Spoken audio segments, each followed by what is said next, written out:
دونوں کا تعلق ایک دوسرے سے کافی گہرا ہے. چلیے آگے بڑھتے ہیں.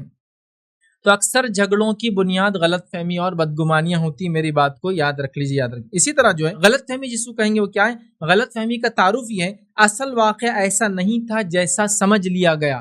ریئل سینس میں چیز ویسی نہیں تھی جیسا سوچ لیا گیا اور سمجھ لیا گیا, اس کو کہتے ہیں یاد رکھیے غلط فہمی. یاد رکھیے. اب غلط فہمی اور ظلم یاد رکھیے دونوں بہت قریب ایک دوسرے سے, چونکہ غلط فہمی ایسا سمجھ لیا گیا جیسا نہیں تھا, اور ظلم کہتے کسی کا حق کسی کو دے دینا, مطلب کسی کا حق کوئی چیز ہے اس سے لے کر کسی اور کو دے دینا. یہاں بھی سیم ہو رہا, سمجھ لیا گیا جیسے وہ نہیں تھا. ظلم میں یہی ہوتا ہے کہ سمجھ لیا جاتا ہے یا اس کو وہ حق دے دیا جاتا ہے جس کا حق نہیں تھا.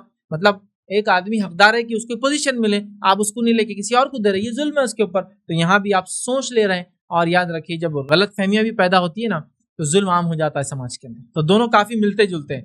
ظلم کے اندر جس کا حق نہیں ہے اس کو وہ چیز دے دی جاتی ہے, مطلب زمین کسی کی ہے آپ نے کسی اور کو لے دی, قبضہ کر لیا کسی کی زمین پہ, ظلم ہوا.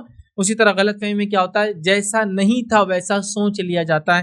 تو گویا یہ ظلم کو جنم دینے والی بھی ایک چیز یاد رکھیے. اور معنی کے طور پہ